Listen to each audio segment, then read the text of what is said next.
예, 안녕하세요. 재밌는 역사 TV, 제역사 TV입니다. 오늘 이제 구독자분의 이제 요청으로 그 지역인재 구급 2023년, 24년 그 해설 통합본을 조금 올려드릴까 합니다. 곧 있으면 지역인재 구급이 있을 것으로 알려져 있습니다. 일단 지역인재 구급 같은 경우는 고등학생을 대상으로 하는 특성화고 학생들 대상으로 하는 일종의 수습 공무원을 뽑는 시험이라고 좀 이해해 주시면 될 것 같은데 가장 중요한 공부는 이제 이론 같은 게 확립이 되셨다면 문제를 좀 많이 푸셔야 됩니다. 근데 제가 이야기 드릴 게 하나 있어요. 시중에 지역인재 구급 예상 문제 혹은 모의고사라고 나와 있는 문제들이 있는데 웬만하면 그런 문제들은 피하시는 게 좀 좋다라는 겁니다. 이유는 난이도가 생각보다 너무 높습니다. 그러니까 지역인재 구급 자체가 난이도가 막 그렇게 높은 시험은 아니에요. 아님에도 불구하고 모의고사라는 측면 때문인지 실제 난이도가 조금 너무 높게 책정돼서 나오는 시중 문제들이 많이 있습니다.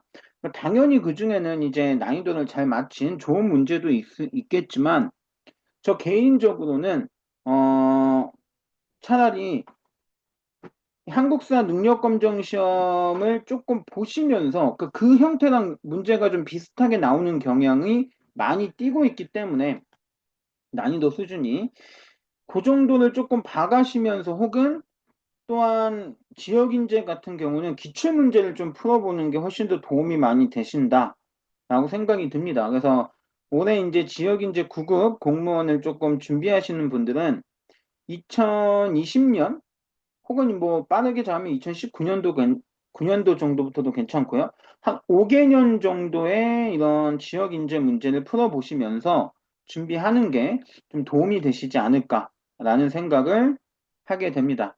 자, 일단 문제 해설 시작해 보도록 하겠습니다. 자, 여기 첫 번째 문제 2023년도 문제입니다. 자, 첫 번째 문제는 포인트가 여기 나오죠. 정사암. 딱 하나 포인트 잡고 백제입니다. 그렇기 때문에 정답은 3번으로 갈 수가 있겠죠. 자, 1번의 화랑도는 통일신라가 이제 신라. 일단 화랑도 자체가 신라에 있었던 거고 시작은 신라 진흥왕이 국가 조직하면서 시작되었다라고 알려져 있죠. 여기 보이는 구산선문.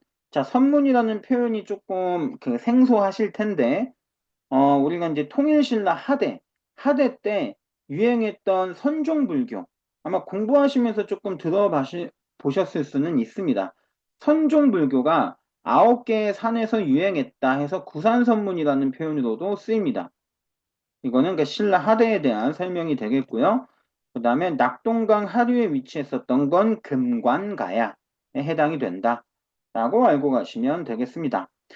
자, 제가 이제 뭐 여러 해설 영상에서도 누차 얘기 드리지만 문제를 풀고 그 문제에서 가져갈 수 있는 정보를 최적화해서 가져가는 게 중요합니다.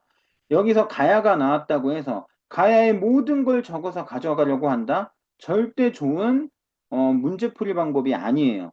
이 문제에서 가져갈 수 있는 최적화된 정보만 가져가서 그 문제에 나왔었던 본인이 몰랐던 것을 온전히 습득하는 게 굉장히 중요합니다.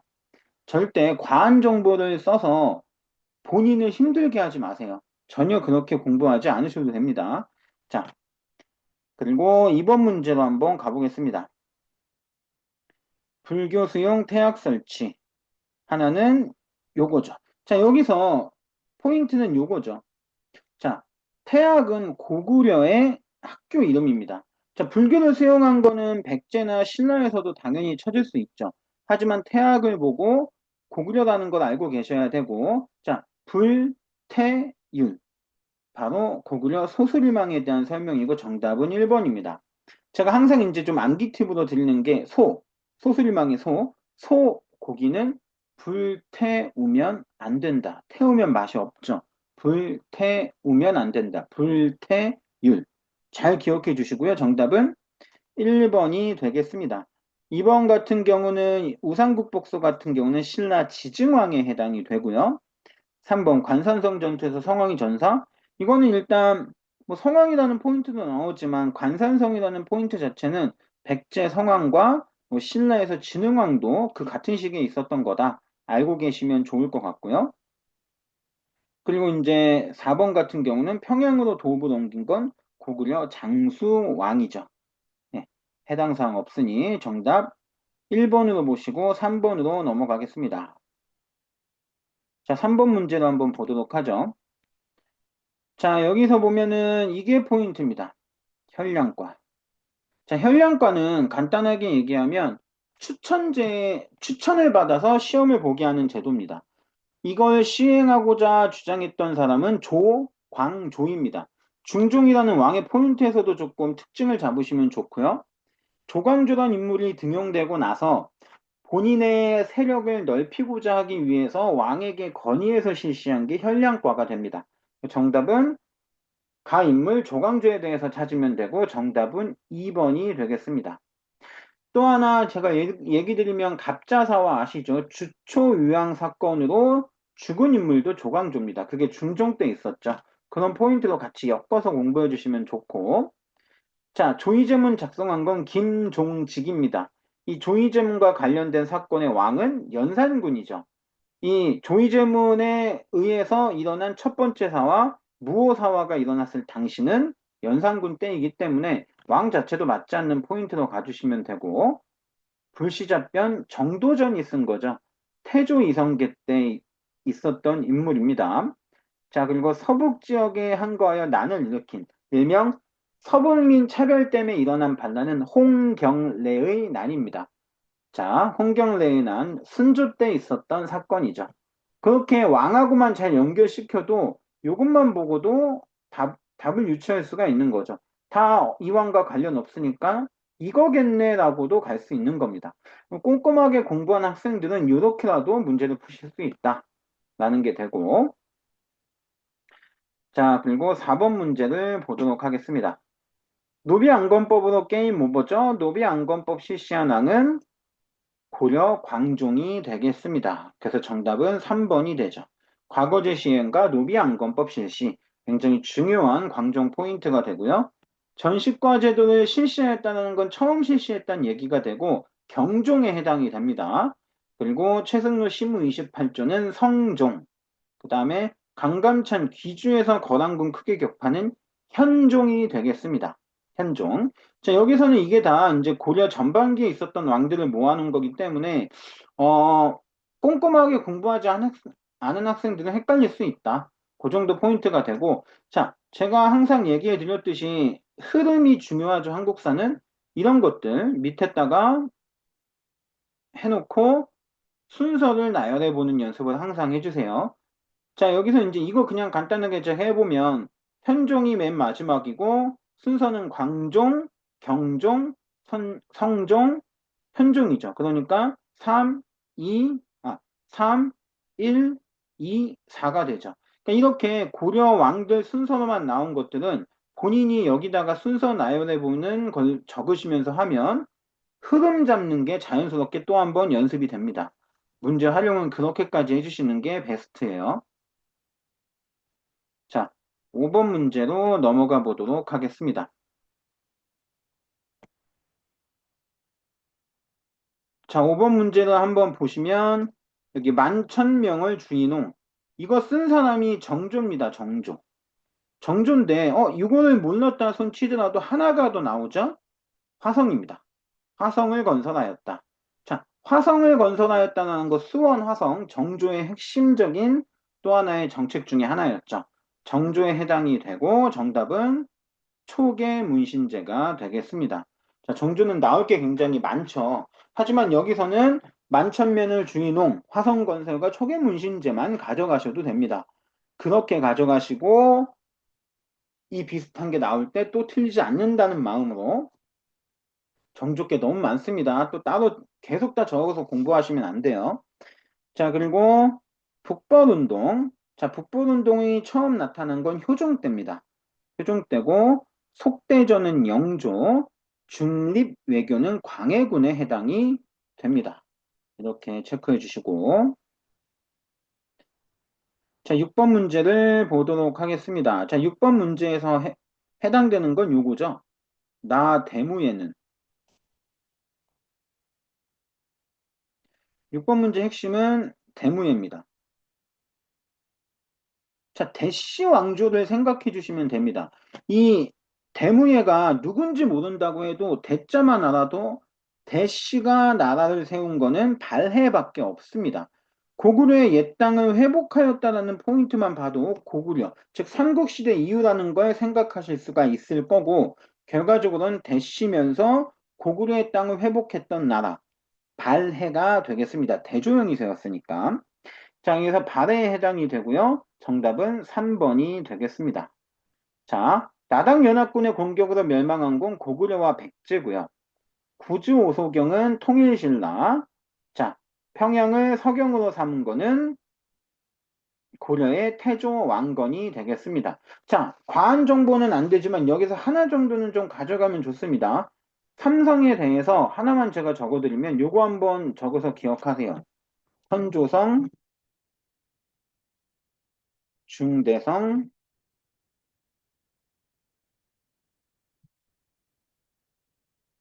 정도입니다. 그러니까 이게 왜 중요하냐면, 자, 삼성인데 선조성하고 중대성이 굉장히 힌트로 조금 많이 나옵니다. 이게 삼성이긴 한데 선조성과 중대성이라는 걸 툭 던져서 발해의 삼성 중에 하나인 이 두 가지를 내세우는 경우가 요즘에는 조금 많아요. 그래서 이 두 가지는 삼성 중에 하나라는 것까지 꼭 기억하셔야 됩니다. 나머지 하나가 정당성인데 이게 정당성은 시험에 좀 많이 나와서 노출을 많이 안 시키는 경향이 있더라고요. 선조성, 중대성, 정당성 이 삼성을 갖고 있는 나라가 발해가 되겠습니다. 이 정도 포인트까지만 좀 가져가 주시고 자, 7번과 8번 문제를 보도록 하시죠. 자, 7번 문제.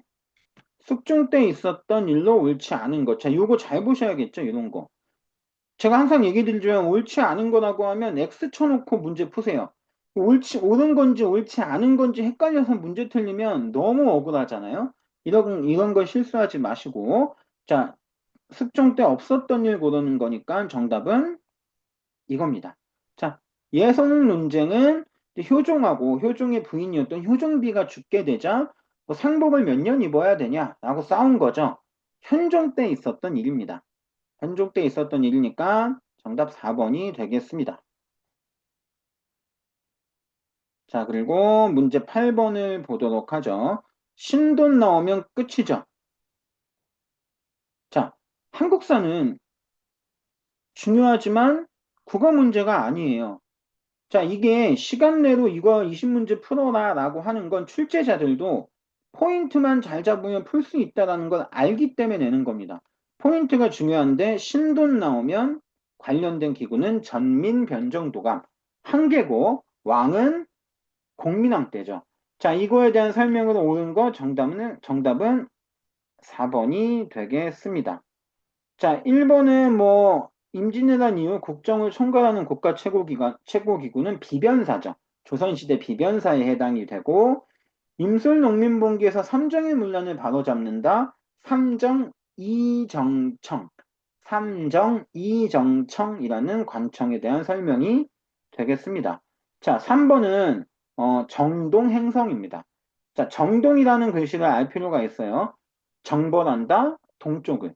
즉 우리나라 동쪽에 있었던 일본을 정벌하기 위해 원나라가 만든 건데 일본 정벌에 실패하고 난 이후에도 우리나라의 고려의 내정 간섭을 하는데 굉장히 대표적인 원 간섭 기구였죠.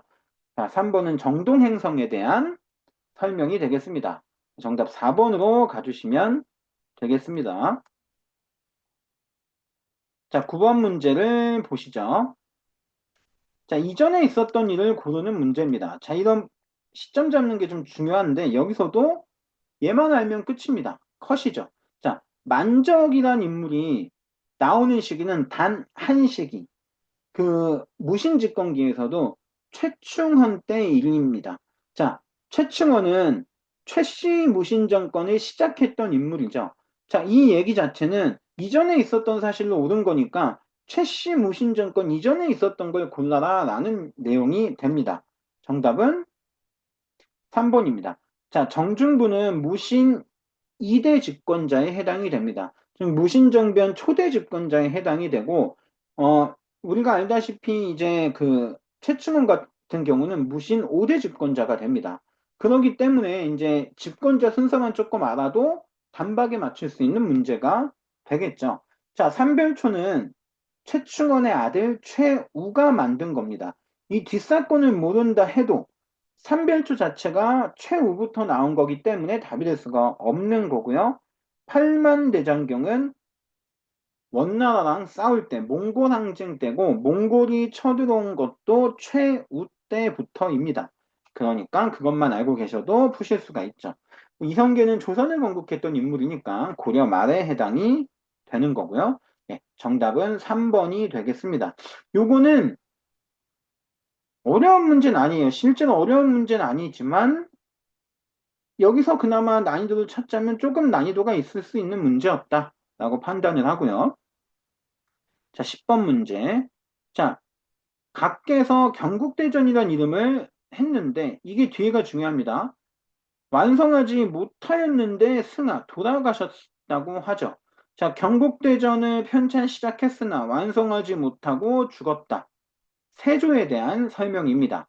세조는 육조 직계제를 실시했던 인물이죠. 자, 육조 직계제는 태종 이방원도 있죠.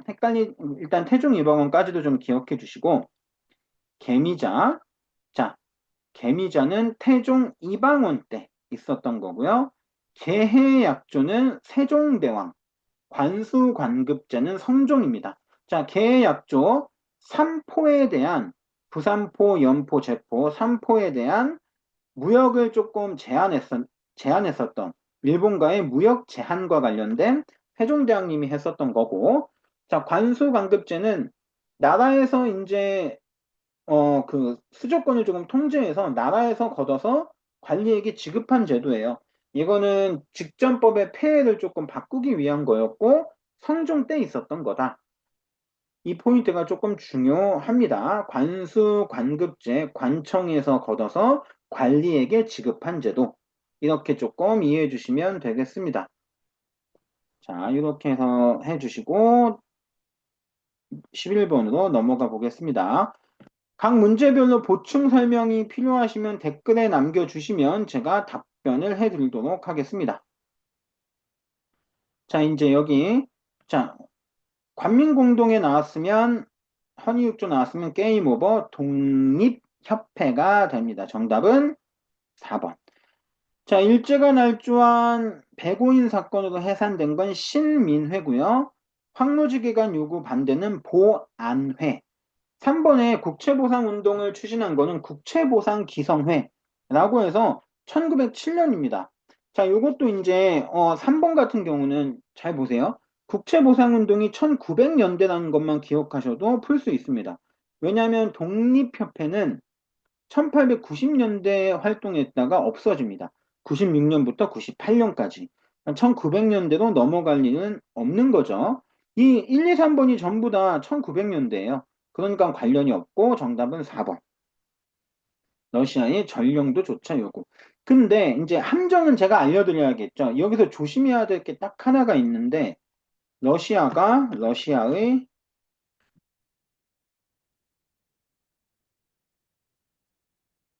이런 사건이 있습니다. 자, 러시아가 용안포라는 땅에 조차를 요구했다가 거절당했던 사건이 있는데 이게 1903년이에요. 제가 이 얘기를 왜 드리냐? 자, 정답이 4번인데 러시아의 전령도 조차 요구 반대죠. 어, 독립협회가 러시아에 많이 반대했었다라는 건 공부하신 분들은 아실 테지만 중요 포인트는 그것 때문에 함정으로 나올 수 있는 겁니다. 러시아의 용안포 조차 요구 저지. 근데 이거는 독립협회가 없었던 시기 때 발생한 거예요. 1903년이니까. 그래서 러시아만 보고 용안포조차를 함정에 빠져서 답으로 찍는 일은 없으시길 바랍니다. 전령도조차는 맞지만 용안포조차 사건은 독립협회랑은 관련이 없다. 잘 기억하세요. 대표적인 함정 중에 하나입니다. 자, 12번 문제를 보도록 하죠. 자, 조선 건국준비위원회와 합작운동 대표적인 인물 여운형이 되겠습니다. 자, 이제 남은 분들 조금 보면 조소왕 같은 분들의 포인트는 두 가지입니다.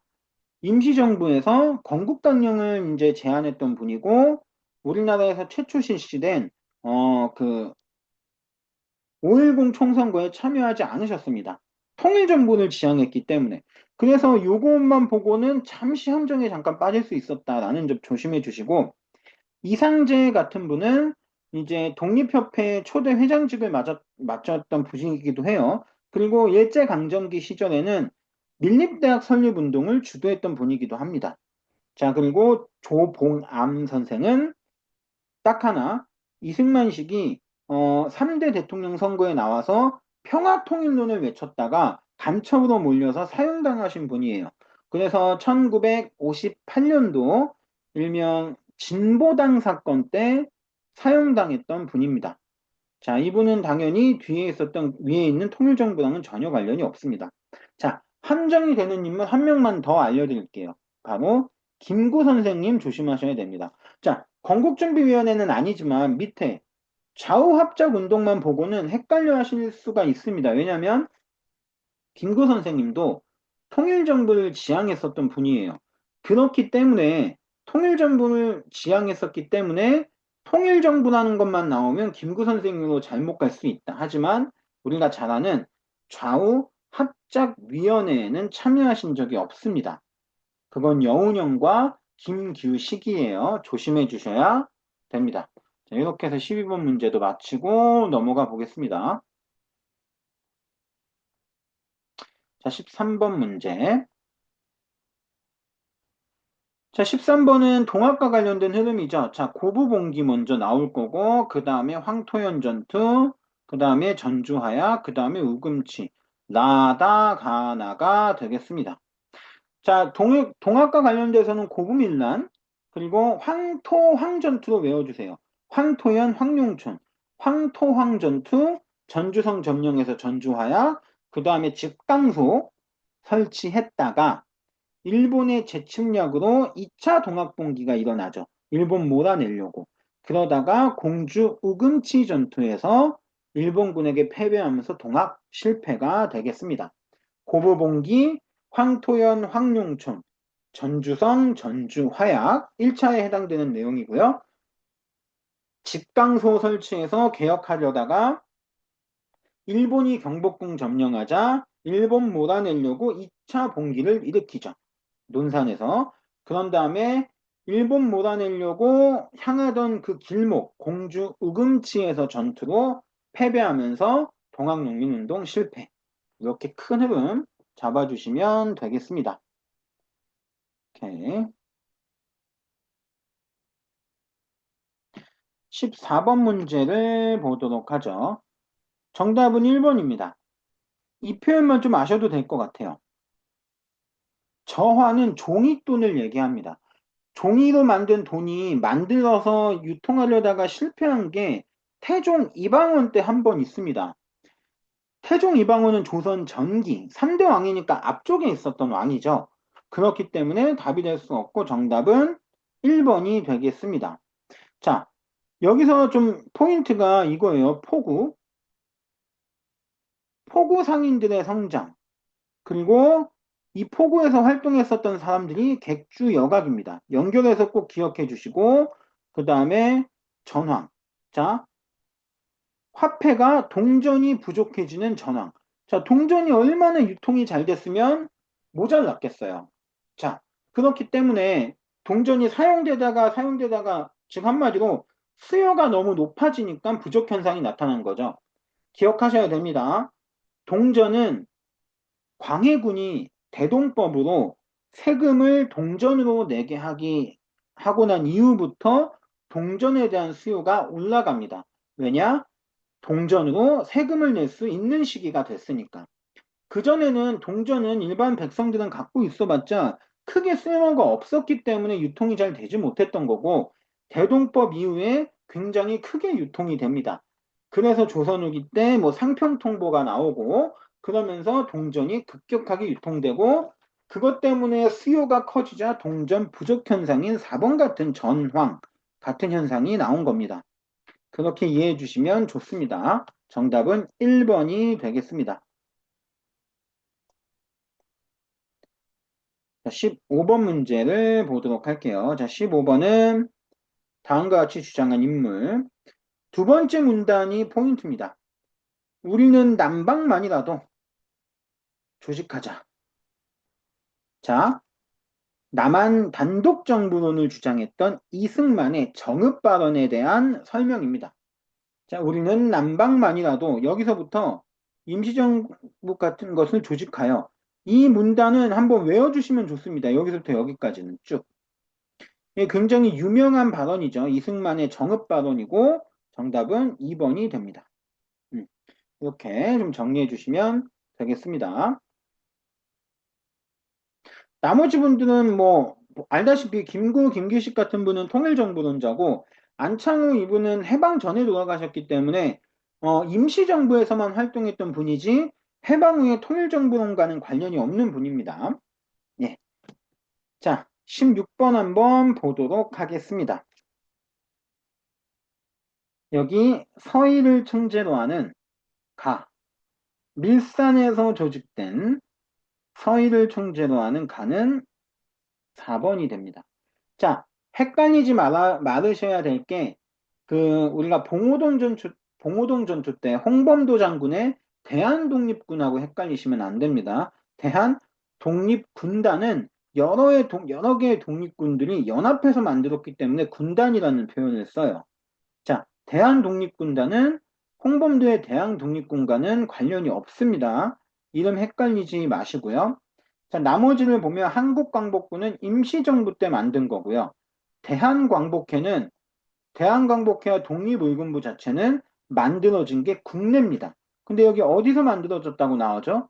만주와 러시아의 국경지대인 밀산에서 만들어졌다고 했기 때문에 2번, 3번은 답이 될 수가 없는 겁니다. 국내 지역이고요. 인물만 얘기해 드릴게요. 왜냐면 여기 인물이 나왔으니까. 자, 한국광복군 총사령관은 지청천입니다. 한국광복군 총사령관 지청천. 대한광복회 총사령관은 박상진. 독립의군부는, 자, 이 사람 되게, 뭐, 중요하다고 해야 될까요? 왜 그러냐면, 독립의군부가 1910년대 고종의 밀지를 받아서 만들어진 조직이에요. 그렇기 때문에 좀 다릅니다. 성격상 고종황제와 관련된 유일한 조직이에요. 이 중에. 임병찬이라는 인물이 만든 독립의군부. 잘 좀 기억해 주시면 좋을 것 같습니다. 자, 이 정도만 하고 다음 문제로 넘어가 볼게요. 17번. 자, 이봉창 나오면 게임 오버. 자, 이봉창 이분은 김구 선생님이 만든 한인애국단 소속이죠.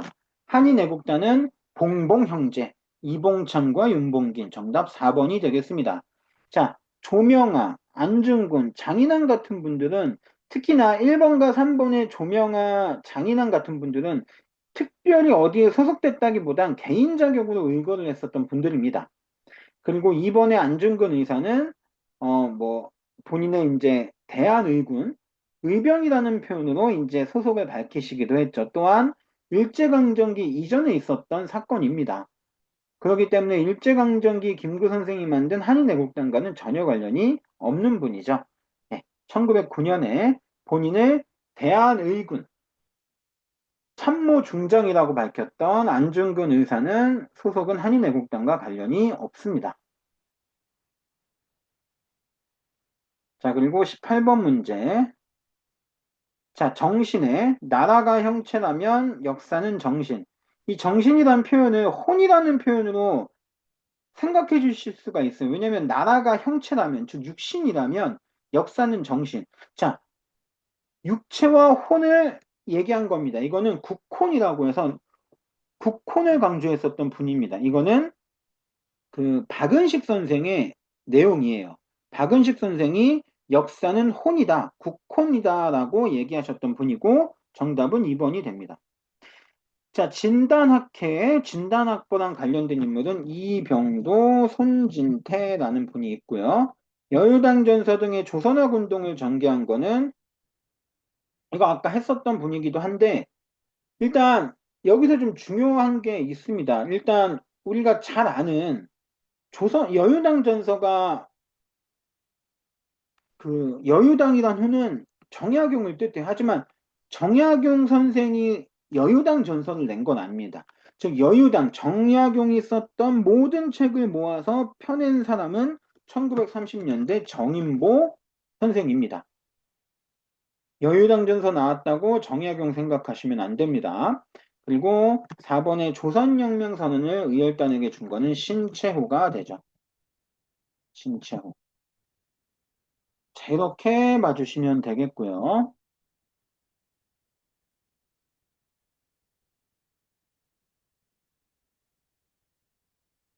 자, 19번 문제랑 20번 문제 보도록 하시죠.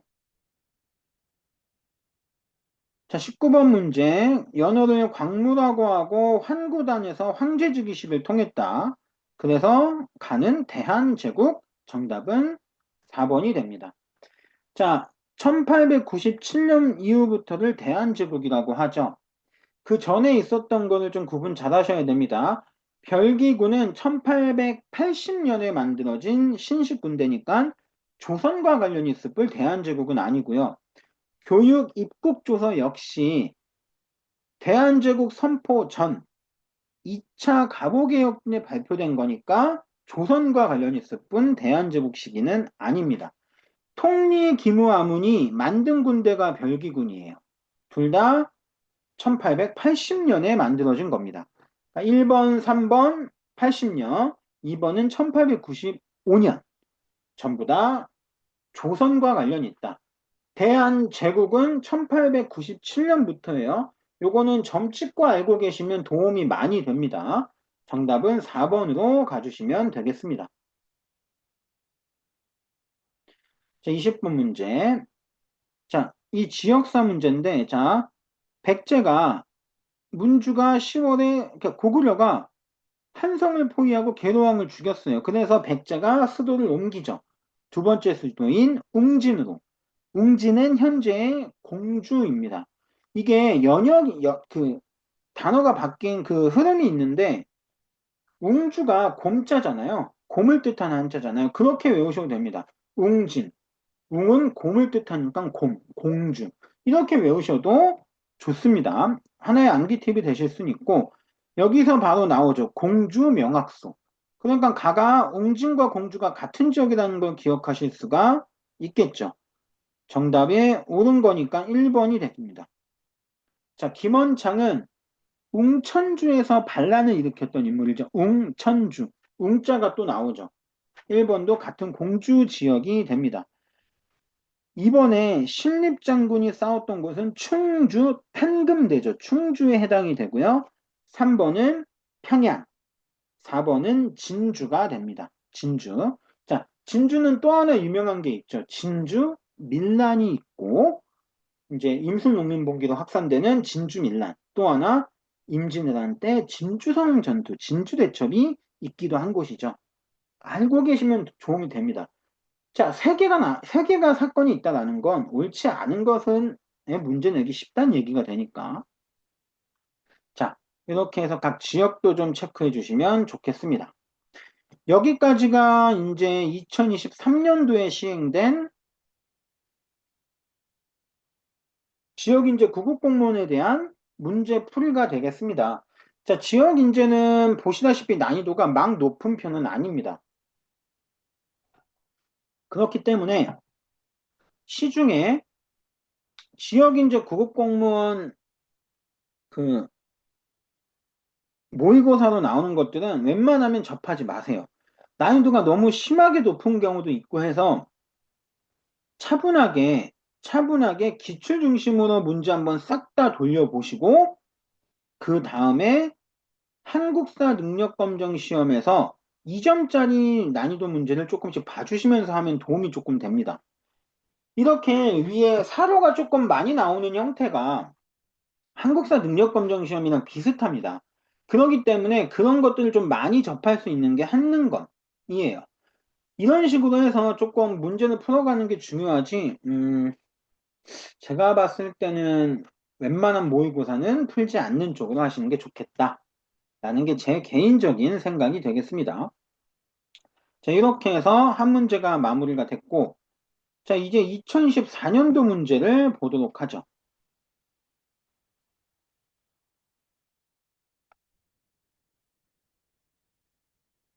자, 2024년도 문제, 역시나 난이도는 높지 않은 포인트가 됩니다.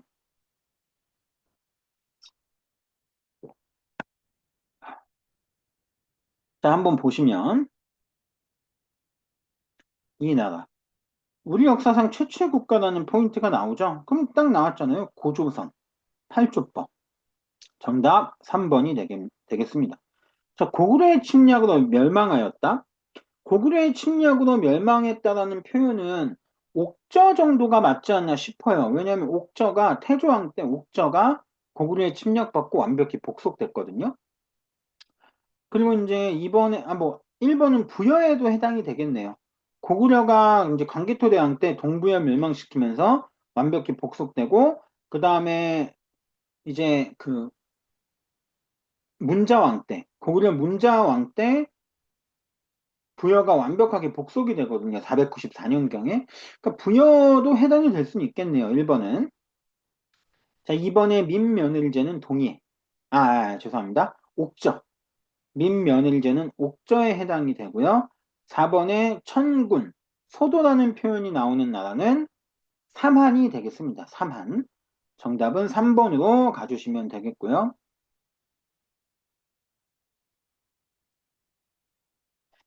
자, 2번 문제. 자, 이번 문제가 난이도가 제일 어려울 수는 있어요. 이게 도대체 뭐지 싶으실 텐데, 여기서 포인트 잡을 거는 요겁니다. 어, 사람을 지금 세고 있고, 말, 뽕나무, 이런 것들을 다 지금 세고 있어요. 이게 좀 난이도가 높습니다. 이렇게 잘 기억하세요. 사람부터 우마, 소와 말은 물론 나무 종류까지 조사했었던 문서는 민정문서, 일명 촐랑문서라고도 불리는 통일신라 시대에 제작된 민정문서에 해당되는 내용입니다. 이 문서는 신라가 만들었다고 방금 얘기했죠. 그러니까 신라에 대한 걸 찾으시면 되고 정답은 2번이 되겠습니다. 1번 고구려, 3번 발해, 4번 오부 오방제도는 백제가 됩니다. 정답 2번에 해당이 되겠죠. 여기서 포인트는 요겁니다. 이게 포인트예요. 3년 사이에. 그 얘기는 3년마다 조사한다는 얘기거든요. 민족문서의 가장 핵심 포인트예요. 3년마다 한 번씩 조사해서 인근의 지방관에게 보고를 했었던 겁니다. 자, 민족문서에 대한 문제가 또 나올 수는 있어요. 그래서 민족문서와 관련된 내용 중에 가장 핵심은 3년이라는 거. 3년에 한 번씩. 뭐 매년 작성했다 이런 포인트로 나오는 경우도 있으니까 조심해 주시고 3년에 한 번씩 만든 요 포인트 민족문서 꼭 기억해 주시면 좋겠습니다. 자, 3번과 4번 문제, 3번 문제를 보시죠. 자, 뭐 최재공이라는 인물이 정조 때 인물이다라는 거 아셔도 당연히 좋고 그것과 조금 힘들다 하면 여기 금난정권을 없애면 자, 금난전권 난전이라고 하는 건 무허가 상인을 뜻합니다. 이들이 상행위를 할 수 없게 한 게 금난정권이에요. 근데 금난전권을 없애면 난전의 상행위를 금지하는 권한을 없애면 난전이 상행위를 할 수 있게 된다는 얘기죠. 금난정권을 폐지했던 일명 신, 해, 통, 공을 실시한 왕은 정조입니다. 정조와 관련된 거 정답 1번이 되겠고 탕평비 영조, 홍경래의난 순조, 정열입 사건은 선조 때가 됩니다. 자, 여기서 함정 하나 체크해 드릴게요. 흥선대원군 때 대전해통이 있는 거 아실 거예요. 자, 그럼 대전 통편하고 어떻게 구분하냐? 어렵죠? 해통에 뭐가 들어가죠? 히읗이 들어가죠? 히읗이 들어간 사람 흥선대원군. 그렇게 외워주세요. 대전 회통에서 회통에 히읗이 들어가니까 흥선대원군 히읗. 회통은 흥선대원군. 그러면 나머지 대전 통편은 정조. 이렇게 외워주시면 도움이 되겠습니다. 하나의 팁도 한번 가져가 주시고.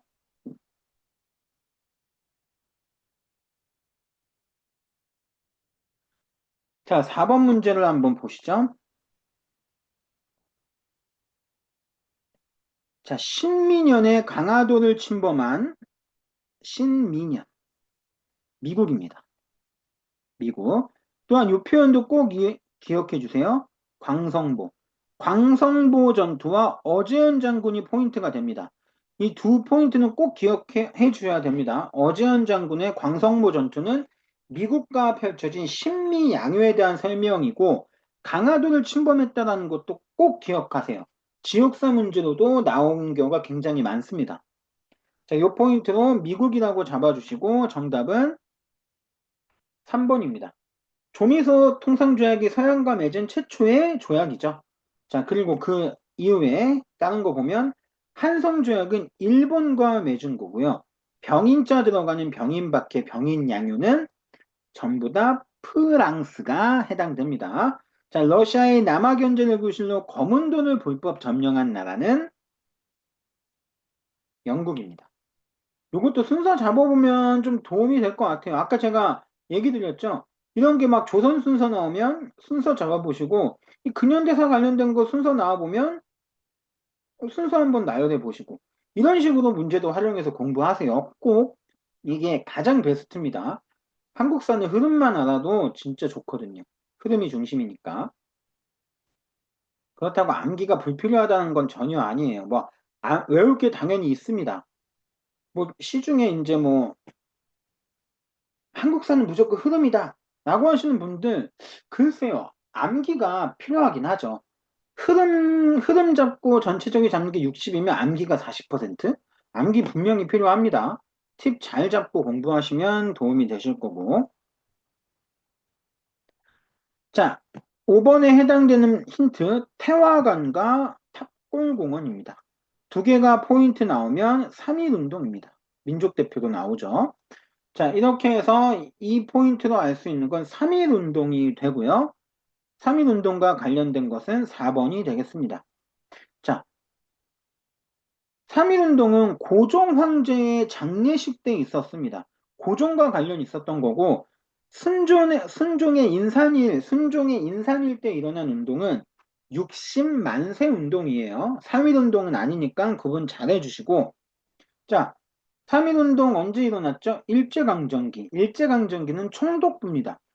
자, 요거 잘 조심해 주셔야 돼요. 통감부는 1905년 을사조약 때 만들어져서 일제강점기가 시작되는 1910년까지만 있었습니다.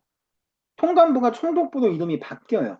그렇기 때문에 일제강점기 때 있었던 모든 사건은 통감부의 방해와 탄압이 있을 수는 없겠죠. 그래서 이번엔 안 되고 치안유지법은 1920년대에 만들어졌다. 25년인데 20년대라고만 아셔도 돼요. 왜냐? 3.1운동이 1919년에 일어났으니까. 치안유지법에 따라서 처벌받을 수는 없죠.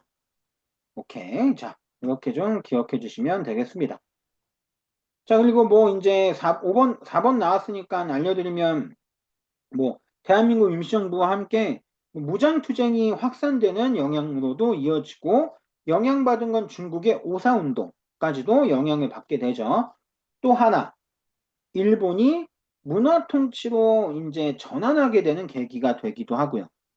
그 포인트, 즉 영향받은 거는 임시정부, 무장투쟁 확산, 중국의 오사운동, 일본이 이제 그 문화통치로 전환하는 거. 이 네 가지가 이제 3.1운동의 영향과 관련된 내용이니까 잘 기억해 주시면 좋을 것 같고요. 6번. 자, 원이 이것만 봐도 끝이죠. 원나라의 연호 사용을 중지하고. 자, 원나라, 원간섭기를 끝냈다. 원간섭기를 끝낸 왕. 자, 원의 연호를 사용했다는 건 원간섭기였다라는 거고, 원간섭기를 끝냈기 때문에 원의 연호를 중지한 거죠. 공민항에 해당이 되고, 자, 옳지 않은 거니까 여기다 X 표시해두고, 문제 푸시고, 옳지 않은 거에 해당되는 거니까 4번입니다. 자, 망건당은 충선왕 때 설치가 된 거예요. 자, 망건당과 관련된 거는 요거 기억하세요. 충선왕이 했고, 관련 인물, 이재현이라는 인물도 같이 등장을 합니다. 여기서 또 하나 그냥 함정이 될 수 있어서 얘기해 주는데, 이재현은 두 번이 있어요. 자, 이재현이 사략이라는 책을 썼던 인물인데, 이게 공민왕 때 쓰여진 책입니다. 그러니까 이재현이라는 인물은 충선왕 때도 등장할 수 있고 공민왕 때도 등장할 수 있어요. 이게 출제자의 의도인지는 모르겠지만 이재현이라는 인물만 잘못 떠올렸으면 1, 2, 3, 4번이 다 헷갈릴 수는 있었던 문제다. 조심하셔야 됩니다. 망건당에서 활동한 이재현은 충선왕이고 이재현이 사략이라는 책을 썼을 당시는 공민왕이다. 잘 구분하세요. 조심하셔야 됩니다. 함정 알고 가셔야 합니다. 자, 7번 문제를 보도록 하죠. 자, 여기서 이렇게 왜 이렇게 글이 길어요? 요것만 아셔도 설득이 되거든요. 아니면 요것만 아셔도 되는데 이런 것들은 우리가 그 상품 작물이라고 해요. 그러니까 상품 작물, 이게 모시, 오이, 배추 같은 것들이 시장에 내다 판인데, 보면 많은 돈을 번다고 돼 있잖아요. 얘네들을 팔아서 돈을 많이 번 거는 조선 후기에만 해당됩니다. 이게 상품 작물이라고 해서 밭작물들이 돈이 되는 시기는 조선 후기밖에 없어요.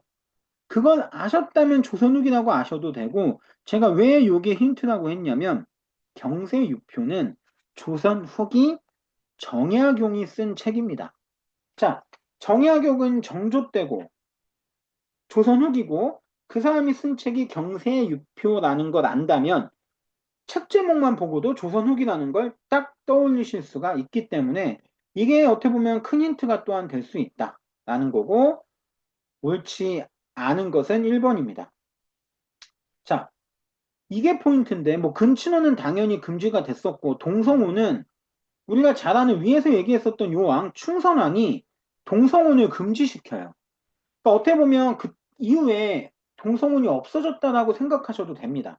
즉 고려 이제 충선왕 이후부터 동성혼이 금지되었기 때문에 그런 동성혼이 없어졌던 시기는 충선왕 때부터고 당연히 조선 시대에는 동성혼이 없었죠. 네. 그렇게 이해해 주셔도 됩니다.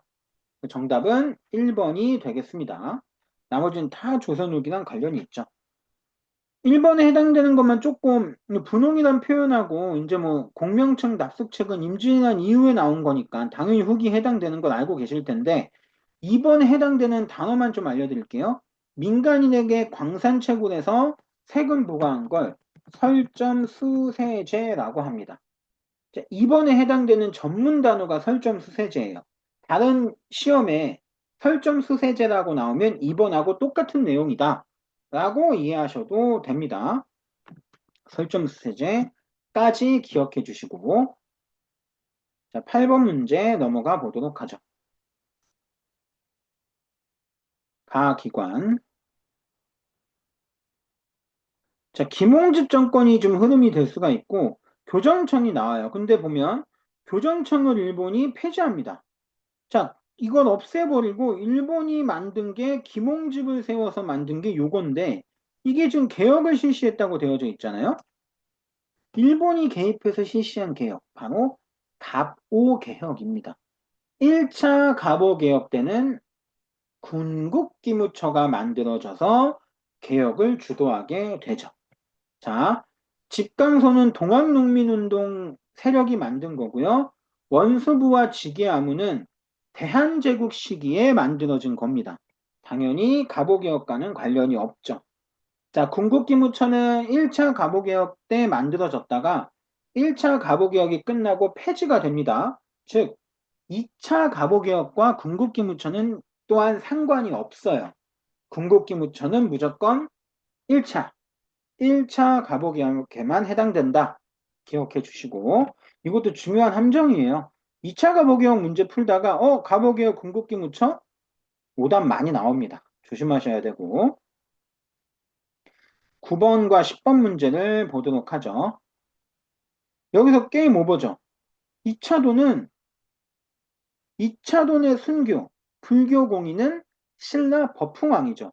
자, 잘 공부하셨던 분들은 여기서 그냥 캐치해요. 끝이에요. 뒤를 읽으실 필요도 없습니다. 이거 뭐 삼국유사 보고 고려시대인가 하면 당연히 오바고요. 이 포인트 요것만 잘 잡으시면 돼요. 자, 금강가에 대해서 옳은 거 정답이 1번이 됩니다. 순수비 진흥왕, 22담로 백제 무령왕, 4번 구서당 십정은 통일신라 신문왕 때 만들어진 겁니다. 신문왕 때. 자, 조심하셔야 됩니다. 함정 빠지시 마시고요. 포인트 잘 잡으세요. 왕 2차돈 나오면 게임 오버입니다. 10번. 어디로 수도 옮겼나요? 평양이죠. 뭐 가는 당연히 그건 평양. 서경으로 높인 거 평양. 자, 이게 되게 도움이 많이 되는 게 이전 문제에서 서경으로 뭐 삼았다 뭐 이런 게 나와요. 그게 이제 태조왕건, 그러니까 기출문제 풀다 보면 비슷한 포인트를 여기서 내는 거죠. 아마 이전 지역사, 아까 제가 했었던 지역사 문제에서 정답이, 이게 지금 평양이니까 정답이 3번인데, 아까 냈던 지역사 문제에서, 평양이 답은 아니었지만, 이게 오답으로 하나 나온 게 있어요. 그 제가 평양이라고 알려드렸고, 이렇게 기출문제를 잘 풀다 보면, 다음에 시행되는 문제에서 힌트를 많이 얻으실 수 있다. 기출문제를 많이 푸셔야 됩니다.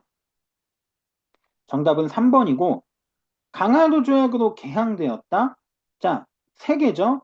부산, 원산, 인천.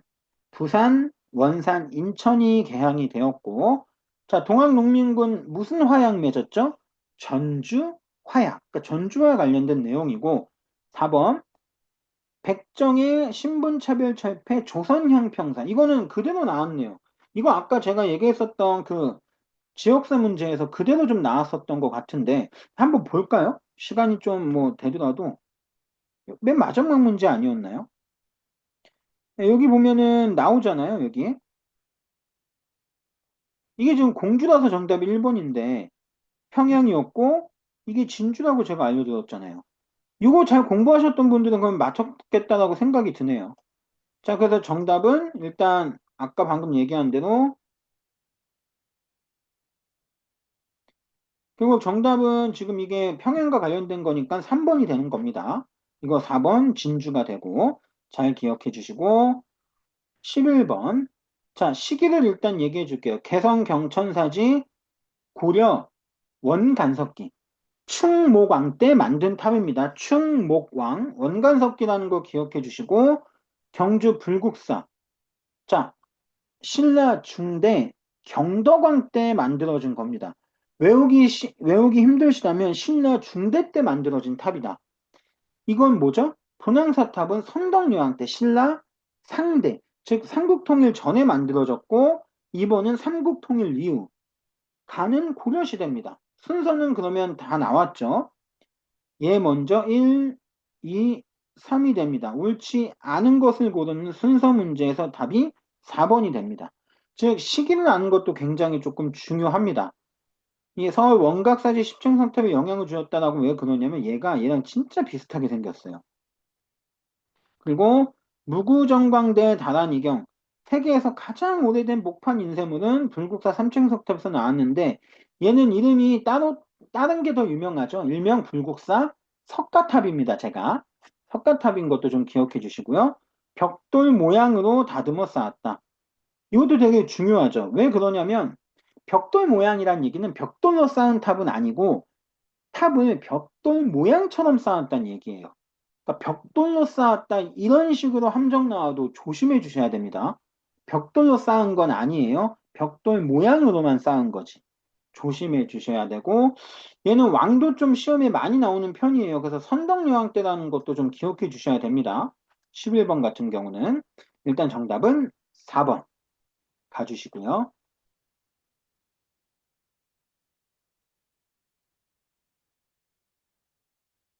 자, 12번 문제로 가보도록 하죠. 12번 문제. 자, 을주문덕, 수나라랑 싸우고 있네요. 권모잠은 언제 등장하는 인물이죠? 고구려 부흥운동입니다. 자, 권모잠의 등장은 고구려 부흥운동. 그렇다는 얘기는 고구려가 멸망했다라는 얘기예요. 우리가 이제 큰 흐름으로 삼국통일 과정에서 수나라랑 싸우고 그 다음에 당나라랑 싸우고 고구려가 수나라랑 싸우고 당나라랑 싸우죠. 그 다음에 나당 연합군에 의해서 멸망하고 부흥운동 때 등장하는 게 권모잠이죠. 이 고구려의 흐름만 잘 파악해도 알 수 있습니다. 수나라 나왔으니까 당나라 나올 차례 그 사이에 정답은 4번이 되는 거죠. 네. 이렇게 좀 봐주시면 되고, 자, 김원창의 난이나 원종 애노의 난은 신라 하대입니다. 통일신라 하대. 즉, 통일되고 난 이후 통일신라 시기에 있었던 일로 기억해 주시면 되고요. 관산성 전투는 백제 성왕과 신라 진흥왕 시기에 있었던 겁니다. 즉 삼국 시기에 있었던 거예요. 시기는 6세기에 해당이 되고요. 여기 있는 거 다 7세기예요. 7세기에 해당됩니다. 7세기가 600년부터 699년까지잖아요. 7세기에 해당되고 요거는 이제 8, 9세기, 6세기. 다 그래서 답이 될 수 없고 이렇게. 그렇게 외우시면 당연히 베스트인데 그것보단 뭐 일단 고구려의 흐름만 잘 알아도 수나라랑 싸우고 나중에 천리장성 쌓고 그 다음에 당나라랑 싸우잖아요. 그 흐름만 잘 알아도 4번으로 그냥 갈 수 있죠. 자, 문제를 보다 보면 알겠지만 난이도가 되게 어렵다라는 건 없죠. 그렇기 때문에 한국사는 기본적인 큰 공부를 가장 꼼꼼하게 하는 사람이 점수 잘 나올 수밖에 없어요. 기초적인 내용 튼튼하게 공부하시길 바랍니다. 그래서 제가 이제 한국사 강의 내용도 이제 점점 이제 사무실 정비하고 이런 과정에서 좀 늦춰지고 있는데, 정비가 되면은 이제 다 올릴 계획이 있습니다. 제 유튜브에 오셔서 한국사 강의 1강, 2강, 3강, 4강 되는 그 강의를 다 올리면 그거 보셔도 도움이 많이 되실 거예요. 그래서 이제 한국사만큼은 우리나라 민족 국민으로서 좀 알면 좋으니까 잘 많이 시청해 주시면 좋으실 거고, 해당 강의가 무료 강의라고 해서 퀄리티가 낮지는 않을 겁니다. 굉장히 꼼꼼하고 또한 시험에 나오는 내용을 잘 강의할 내용이니까 틈새 이제 광고가 되겠네요. 와서 많이 봐주시면 좋을 것 같고요. 13번 문제 보도록 하죠. 자, 여기 보면은 첫 번째 줄이 좀 포인트입니다. 남자가 부인의 집으로 가서 산다. 즉, 여성과 관련된 내용이, 그러니까 남자가 부인 집에 가는 게 부끄러웠던 시절이 아니란 얘기는 여성의 일정한 위치가 그렇게 낮지 않았다라는 걸 얘기해요. 이거 자체가 고려의 특징이죠. 고려가 조선에 비하면 여성의 지위가 낮지 않았다. 이 한 줄만 포인트로 머릿속에 장착하고 있어도 풀 수 있는 문제입니다. 옳지 않은 거, 즉 이 시기는 고려시대고 1번 고려, 2번 음소 고려, 3번도 지금 여성의 지위가 높은 게 보여지죠? 정답은 4번. 여기서 말하는 장자는 남자인 장자에게만 상속된 거는 조선 후기에 해당됩니다. 4번은 조선 후기. 자, 그렇다면 이 내용을 아셔도 좋은데 이것도 좀 힌트가 돼요. 동국 이상국집은 이규보라고 하는 고려시대 인물이 만든 책입니다. 그것만 알아도 동국 이상국집에 나왔네? 이거 고려시대 얘기네? 게임 오버. 고려시대 아닌 걸 찾아도 답이 될 수는 있다. 그리고 이제 여성의 지위 조선 후기에 많이 낮아지죠. 이제 남자 중심으로 모든 게 좀 개편되는 게 조선 후기인데 6.25 성리학의 영향으로 그전 고려시대에는 여성의 지위가 낮지 않았죠. 여자가 재혼하는 것도 흠이 되던 시기가 아니었고요.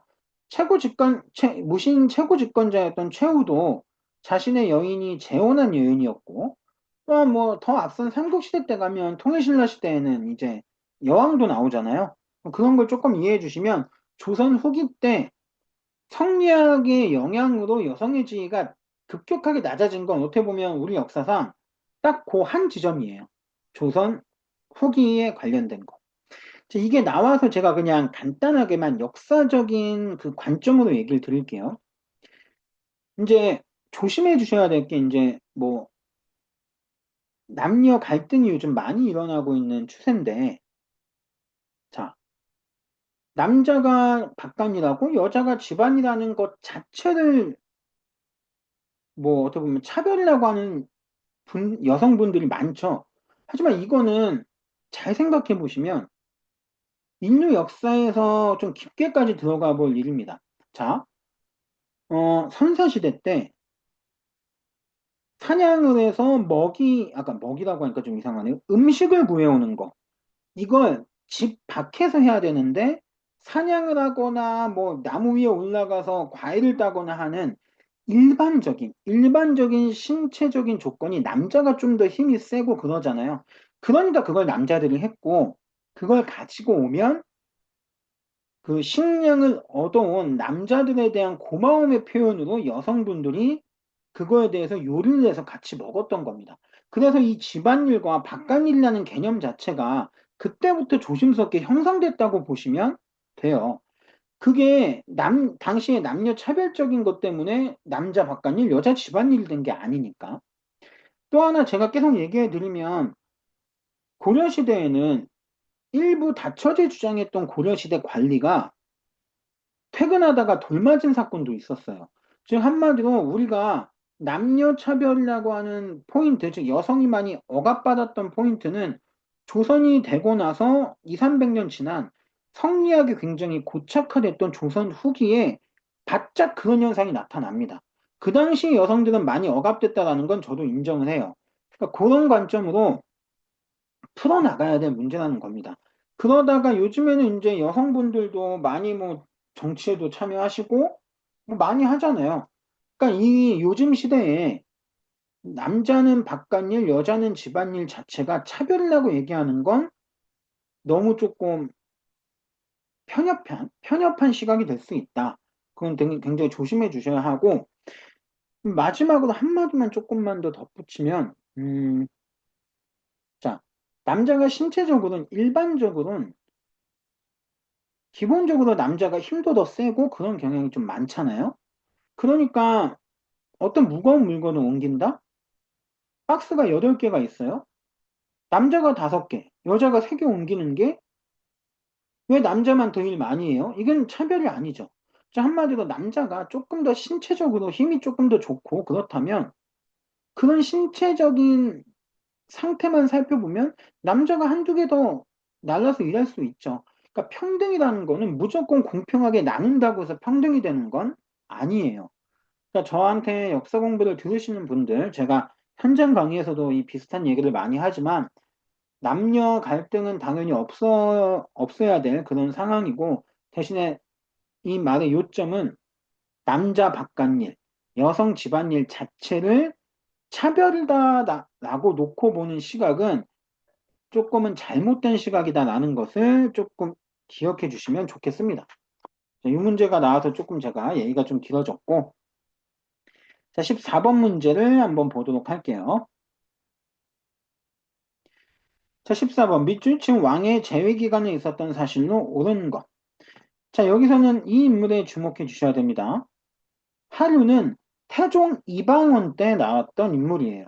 어, 얘가 뭘 얘기하죠? 육조로 하여금 사물을 아뢰게 하여야 합니다. 육조가 직접 왕에게? 육조 직계제네? 자, 육조 직계제는 우리가 두 명이 있죠. 태조와 태종. 근데 여기선 지금 세조 걸 찾을 수 없고 태종 거만 있으니까 정답이 3번이 됩니다. 자, 훈련도감은 조선 후기 때 나온 군대인데 임진왜란 당시인 선조 때 만들어졌고요. 경국대전이 완성돼서 반포. 반포라는 표현은 완성이 됐다라는 의미예요. 완성돼서 이걸 퍼뜨렸다는 얘기니까. 성종 때 있었던 일이고요. 공법이라고 하는 건 두 가지를 합쳐서 부릅니다. 세종대왕님이 이 두 가지를 만들죠. 그 토지의 비옥도에 따라 나눈 염분구등법, 그다음에 전분육등법. 전분육등법이 토지의 비옥도에 따라서 토지를 6등급으로 나눈 게 전분육등법이고 또한 풍년인지 흉년인지를 딱 차등 있게 나눠 놓고 이 전분 6등법에 해당되는 토지를 또한 쪼개서 세금을 내게 했던 9단계로 나눠서 세금을 내게 했던 제도가 연분 9등법입니다. 이 두 가지를 합쳐서 공법이라고 불러요. 그러니까 세종공법은 이 두 가지를 합쳐서 부르는 말이다 라고 좀 기억해 주시면 좋을 것 같습니다. 자, 이렇게 보시고 15번 문제를 보도록 할게요. 자, 최충원에 이어 권력을 잡은 가 누구죠? 최우. 최씨 정권 관련돼서는 최씨 2대 집권자고 무신 시기로만 따지면 6대 집권자에 해당이 됩니다. 자, 이 사람은 세 가지 정방, 서방, 삼별초 유명하죠? 정방, 서방, 삼별초. 정방 먼저 나왔네요. 그러면 제가 얘기했죠. 정방, 서방, 삼별초. 서방 나왔으니까 얘는 아니고 삼별초 나왔으니까 얘 아니죠. 그리고 아까 제가 이전 연도 문제 풀면서 얘기 드렸죠. 팔만대장경은 몽골과의 항쟁 때 만들어졌고 몽골과의 항쟁은 최우 때부터 시작되었다. 몽골과의 항전 강화도 천주는 최우입니다. 얘도 아니죠. 그렇게 해서 남은 게 하나가 1번으로 가서 이렇게 문제 푸시는 게 가장 좋아요. 그러니까 어떻게 보면 어려운 포인트가 선지에 등장을 하면 이거에 꽂혀 있기보단 나머지를 제거해가는 형식으로 남는 게 뭔지 몰라도 얘는 아닌 게 확실하니까 답이 되잖아요. 그러니까 이런 식으로 문제 푸는 게 조금 도움이 되실 거고 아니면 여기서는 최충원이 이의민 죽이고 왕에게 올린 개화관 이름이 봉사 10조입니다. 그걸 만약에 알고 있었다라고 하면 2번으로 바로 가면 되죠. 최충원이 한 거니까 이거는. 이렇게 아시면 당연히 베스트지만 그렇지 않다면 이렇게 소거해 가면서 문제 푸셔도 된다. 요령적으로 이렇게 봐주시면 될 것 같고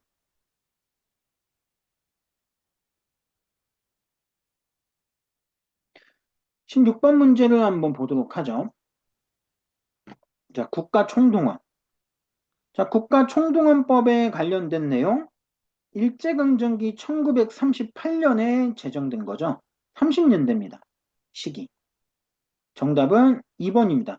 조선어 학회 사건이라는 게 굉장히 유명하죠.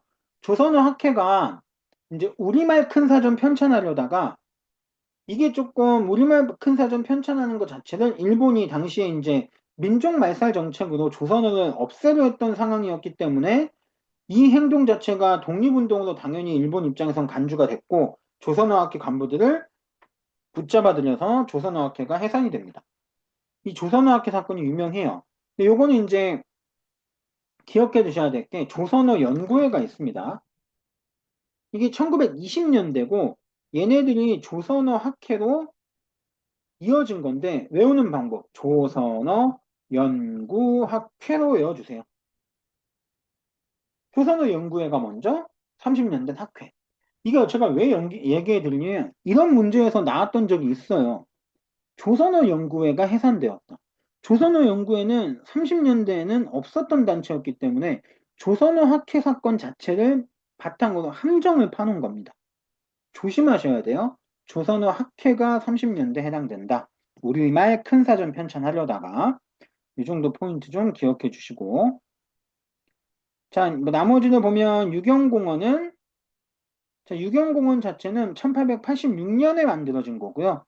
분화로드 운동은 1930년대긴 한데 여기 보면은 국가총동원법이 아까 38년도에 제정됐다고 했잖아요.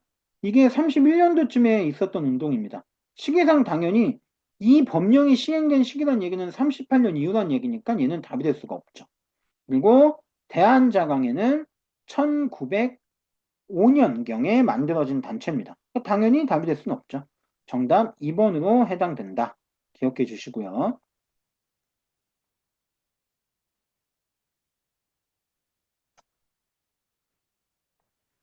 자, 그 다음에 17번 문제를 보도록 합니다. 자, 17번 문제. 자, 요거 제가 항상 강조하는 문제긴 한데, 요 흐름을 꼭 기억하셔야 돼요. 자, 순종 인산일 때 있었던 아까 만세운동이 뭐라고 그랬죠? 60만세 운동입니다. 이 60만세 운동의 특징은, 사회주의와 민족주의가 힘을 합쳤다라는 건데, 이것 때문에 정우회 선언이 있었습니다. 정우회라는 사회주의 단체가 야, 민족주의 우리랑 손잡아 볼래? 라고 해서 만들어진 단체가 신간회예요. 그러니까 신간회는 비타협 민족주의와 사회주의가 손을 잡고 만들어진 단체인데 이 신간회가 그 지원해줬던 지원해줬던 운동이 광주 학생 항일 운동입니다. 이거는 연결이에요. 그리고 이 네 가지만 딱 던져놓고 순서 맞추라는 문제도 실제로 나온 적이 있습니다. 자, 60만세 운동으로 사회주의 민족주의가 힘을 합치게 되는 바탕이 만들어졌고 정우회가 야 우리 사회주의인데 민족주의 한번 손 잡아볼래? 그래서 손 잡아서 만들어진 단체가 신간회. 이 신간회는 광주학생 항일운동을 지원하였다. 이것만 알아도 여기 지금 포인트가 정우회 선언이 발표가 되고 신간회거든요. 요게 자 여기 보면 요거잖아요. 요게 들어갈 단체는 요거 사이에 있는 거니까 요거죠. 이렇게 됩니다. 요거 꼭 외워두세요. 이거는 이런 형식으로 안 나오더라도 문제에 굉장히 빈번하게 등장합니다. 왜냐하면 또한 여기에 이제 이거 광주학생 항일운동 얘기를 하고 가가 지원하였다. 그러면 가 단체가 요거라는 것도 알고 계셔야 되고 그렇기 때문에 이 흐름은 굉장히 좀 중요해요. 어느 한국사건 많이 나오는 흐름입니다. 중요하니까 꼭 기억해 주시길 바라겠습니다. 자, 그리고 18번. 자, 가나 시기에 있었던 사실. 성종 나오네요. 선조 나오고요. 자, 여기서, 왕 순서 외워야 되나? 노. 이거는 그걸 물어보는 문제는 아닌 것 같아요. 제가 보면, 자, 뭐가 형성되었다고 나오죠? 그 분당 정치죠. 잘 보시면, 서인남인 싸운 거 분당 정치. 분당 간의 대립. 자, 이때 분당이 형성됐으면, 1번, 3번, 4번은 자연스럽게 이 사이에 올 수 없죠. 나머지 하나가 요겁니다. 자, 성종이 살인파를 등용했고 이 살인파와 훈구파의 대립으로 일어난 게 사화인데 그게 무오사와 갑자사와 기묘사와 을사사화인데 그게 성종 뒤인 연산군부터 명종 때까지 있었던 게 사화거든요. 그 중에 조광조가 제거당한 사건이 세 번째인 기묘사화에 해당이 됩니다. 그런데 이걸 그렇게 복잡한 건 아니지만 살인파가 나왔다고 해서 이 흐름으로 맞추셔도 되고 왕의 흐름을 알고 계셨다면 맞춰도 되는데 이거는 그걸 몰랐다 해도 제가 처음에 얘기한 대로 붕당 형성 이 붕당 형성이 조금 포인트예요. 이게 지금 됐으니까 다 지금 붕당과 관련된 얘기를 하고 있잖아요. 그러니까 이게 답이 될 수 없으니까 나머지가 정답이 이게 된 거라고 보시면 됩니다. 이거는 완벽한 흐름 문제라고 좀 봐주시면 좋을 것 같아요. 이런 문제도 등장하니까 잘 기억해 주시고 정답은 2번이 되겠습니다. 2번. 19번 문제 보도록 하죠.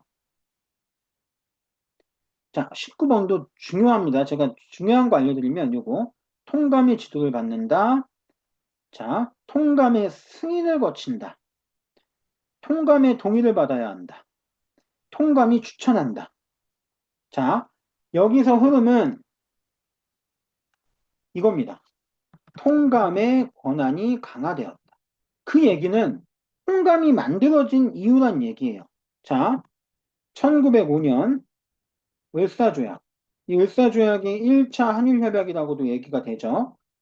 여기서 통감부가 설치가 됩니다. 자, 중요한 게 이거 지금 통감 나온다고 해서 을사조약은 아니에요. 자, 을사조약의 1차 한일협약은 통감부가 설치되었다라는 얘기만 등장합니다. 통감을 둔다. 근데 여기는 통감의 권한을 강화시키고 있잖아요. 그래서 이게 1907년에 2차 한일협약 또한 정미조약이라고도 불리는 여기서 통감의 권한을 상승시킨 겁니다.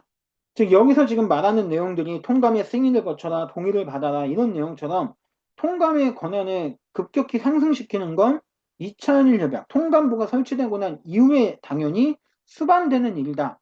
라고 흐름만 잡아주셔도 을사조약과는 관련이 없다라는 걸 좀 기억해 주시고 여기서 5조가 조금 중요합니다. 5조가 중요하다고 한 이유는 이 1차 한일 협약, 이 2차 한일 협약에서 포인트 되는 게 또한 이거죠. 차관 정치 시작. 여기서 통감이 추천한 일본인을 한국 관리로 임명한다. 얘네들이 이걸 차관으로 임명한다는 얘기예요. 그러니까 5조 자체가 차관 정치의 핵심 내용입니다.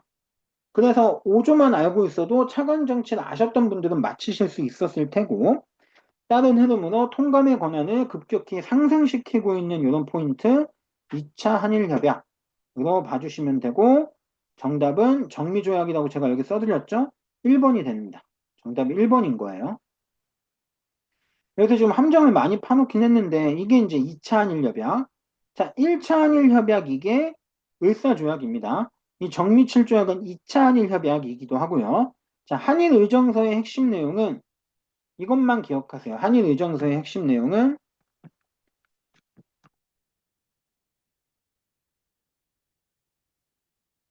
자, 일본이 러일 전쟁을 하게 됐고 러시아랑 전쟁하는 와중에 한반도의 군사적인 요충지를 일본이 사용할 수 있게 한다라는 내용의 조약이 한일의정서입니다.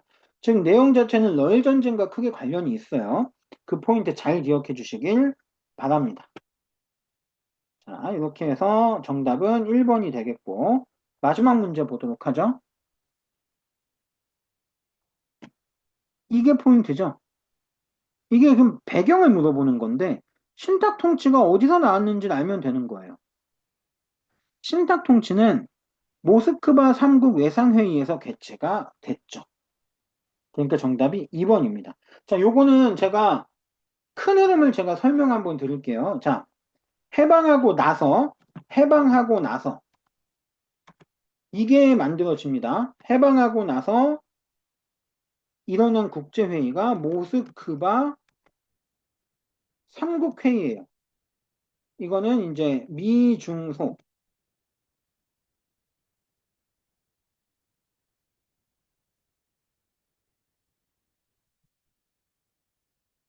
미용소 세네대가 모여서 신탁 통치를 얘기하게 되죠. 이 신탁 통치가 나오고 나서 이제 한반도가 막 북쪽은 이제 뭐 반대했다가 찬성 들어서고 남쪽은 반대하는 바람에 급격한 이게 이제 부딪힘이 일어나게 되죠. 그러면서 모스크바 상국회의가 일어나고 그러면서 이제 1차 미소공동위원회가 열립니다. 즉 1차 미소공동위원회는 모스크바 상국회의의 결과물인 셈이죠. 그러니까 2번이 됐다가 위와 같은 현상이 벌어지고 나중에 1차 미소공동위원회가 만들어지는 거예요. 1차 미소공동위원회는 신탁 통치에 필요한 통합정부를 상의하기 위해서 만들어진 겁니다. 근데 이게 결렬되죠? 그래서 뭐가 나타나게 되죠? 좌우합작위원회가 나타나서 야 미소공동위원회 다시 빨리 좀 열어달라 재촉을 하게 됩니다. 그러면서 나중에 2차 미소공동위가 열려요. 근데 2차 미소공동위원 요거 빼먹었네요. 1차 미소공동위원회가 결렬이 돼요. 그러니까 어떤 합의점을 찾지 못하고 깨집니다. 근데 그래서 이승만의 정읍 발언이 있습니다. 야, 이 미소공동위원회 언제 다시 열릴지도 모르고 우리 난방만이라도 좀 만들자. 아까 위에 나오기도 했죠. 난방만이라도 좀 만들자.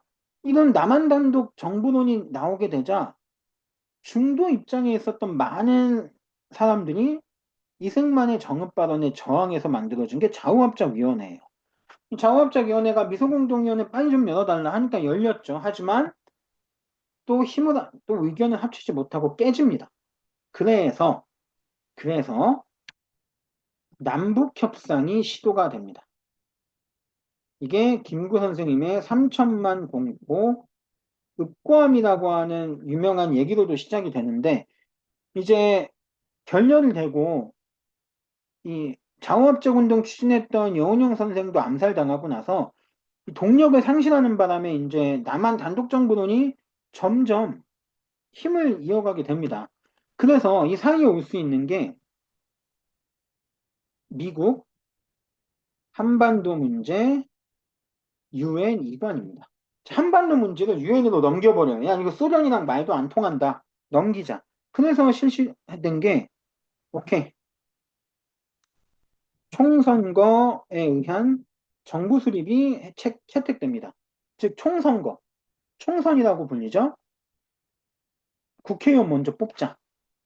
그러고 나서 걔네들이 뭐 대통령을 선발하든 뭐 하든 정부 만들게 해보자.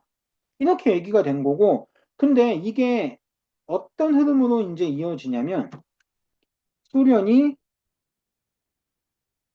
북한, 북한 방문을 거부합니다. 이게 무슨 얘기냐면, 이 총선거에 의한 정부 수립이 되고 나서 이런 게 만들어집니다. 유엔 한국 임시위원단. 얘들이 선거를 이제 조금 감시하려고 만들어진 단체인데, 가요 이제 한반도로 가서 남쪽하고 북쪽 이제 선거하려고 가는데 소련이 야, 너네 북한에 오지 마. 결국 이게 얘네들이 북한에 방문을 못하게 되니까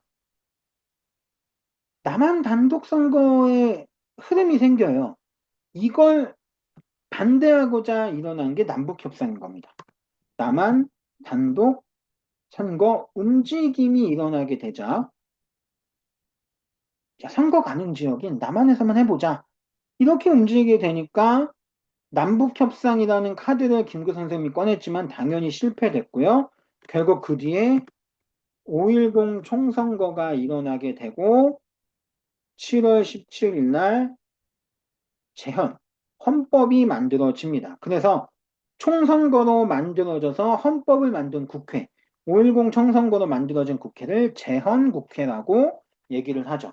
그러고 나서 8월 15일 정부 수립이 되면서 대한민국 정부가 만들어지게 되는 겁니다.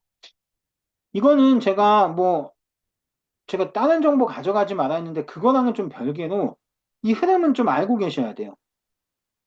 이 큰 흐름. 이 큰 흐름은 좀 알고 가셔야 되는 게 중요합니다.